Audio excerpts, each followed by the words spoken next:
पूजा खेड़कर नाम की एक ट्रेनी आईएएस ऑफिसर विवादों में है।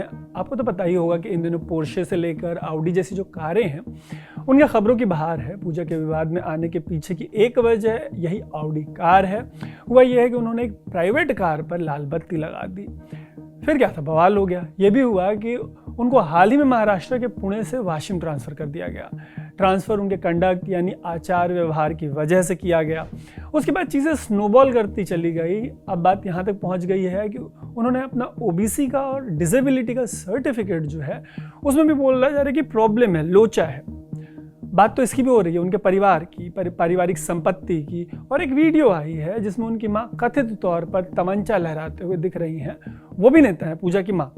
तो इस स्टोरी में करेंगे ये कि इसी मुद्दे पर बात करेंगे कि आखिर पूजा को लेकर पूरा बवाल है क्या और अभी तक केंद्र सरकार ने इसे लेकर क्या एक्शन लिया है। नमस्ते, मेरा नाम है तरुण और शुरू करते हैं ये स्टोरी। लेकिन सबसे पहले ऐसी ही स्टोरीज के लिए आप स्विच को फेसबुक, यूट्यूब और इंस्टाग्राम पे फॉलो और सब्सक्राइब जरूर कर लीजिएगा। मीडिया रिपोर्ट्स में निकलकर सामने आ रहा है कि पूजा ने अपने लिए अलग से ऑफिस और ऑफिशियल कार की मांग की थी ट्रेनिंग के दौरान ही। इतना ही नहीं था, उन्होंने प्राइवेट कार पर लाल बत्ती लगा दी। इन सबसे पहले पुणे के डीसी सुहास दिवासे ने भी महाराष्ट्र सरकार को एक रिपोर्ट भेजी थी। रिपोर्ट में पूजा और उनके पिता के आपत्तिजनक व्यवहार को लेकर शिकायत की गई थी। मीडिया रिपोर्ट्स के मुताबिक पूजा के इस तरीके की ठसक के पीछे उनका फैमिली बैकग्राउंड बताया जा रहा है। जो रिपोर्ट्स आई हैं उनके मुताबिक उनकी फैमिली ब्यूरोक्रेट्स और पॉलिटिशियंस से भरी हुई है।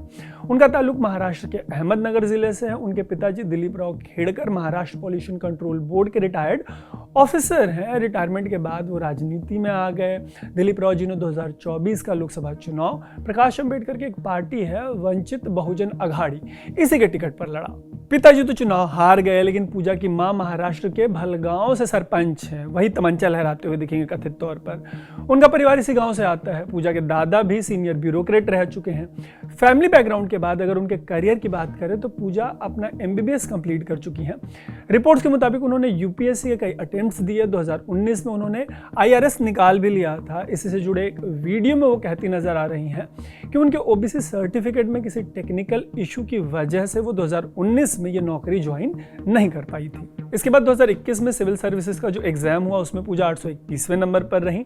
इसके बाद उनके डिसेबिलिटी को लेकर केस मुकदमा चला। दरअसल उन्होंने ब्लाइंडनेस और मेंटल इलनेस से पीड़ित होने का दावा किया था।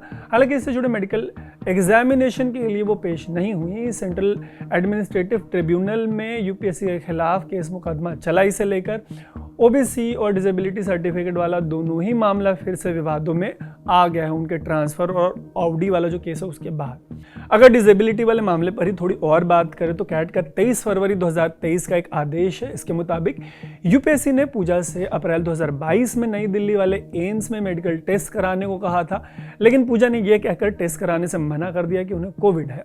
इसके बाद मेडिकल टेस्ट अगस्त 2022 के लिए शिफ्ट कर दिया गया। फाइनली उनका एम्स वाला टेस्ट नहीं हो पाया और यह नहीं पता चल पाया कि उनकी आंखों में कैसी और कितनी दिक्कत है। इंडियन एक्सप्रेस की एक रिपोर्ट के मुताबिक पूजा ने अपने डिसेबिलिटी से जुड़ा एक रिपोर्ट सबमिट किया, लेकिन ये जो रिपोर्ट उन्होंने सबमिट की वो सरकारी नहीं है बल्कि प्राइवेट है।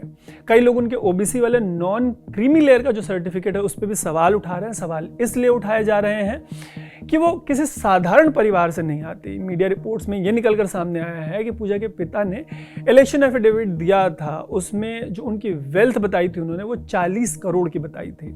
उनके परिवार के पास 10 एकड़ की तो खेती किसानी वाली जमीन है, 7 फ्लैट्स हैं, 900 ग्राम सोना है, हीरे हैं, एक सोने की घड़ी है, 4 कारें हैं।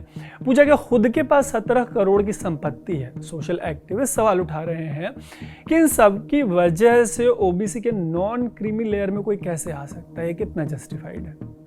इन सब पर जब मीडिया ने पूजा से सवाल करना चाहा तो उन्होंने साफ कह दिया कि उन्हें मीडिया से बात करना मना है। सुनिए कि मीडिया ने जब उनसे सवाल किए तो पूजा ने क्या कुछ कहा। I am not permitted to speak on these matters by government rules, so I cannot say anything. लेकिन जिस तरीके से आरोप आप पर लग रहा है काफी गंभीर आरोप हैं, उसके जवाब नहीं देने पड़ेंगे। नहीं, actually I am not authorized to speak on this matter. बाकी केंद्र सरकार ने पूरे मामले पर जांच बिठा दी है। तो ये रही पूजा की पूरी प्रोफाइल। कमेंट बॉक्स में आप जरूर बताइएगा कि पूरे मामले पर आपकी राय क्या है। ऐसी ही स्टोरीज के लिए आप स्विच को फेसबुक, यूट्यूब और इंस्टाग्राम पे फॉलो और सब्सक्राइब जरूर कर लीजिएगा। देखते रहिएगा स्विच। मेरा नाम है तरुण।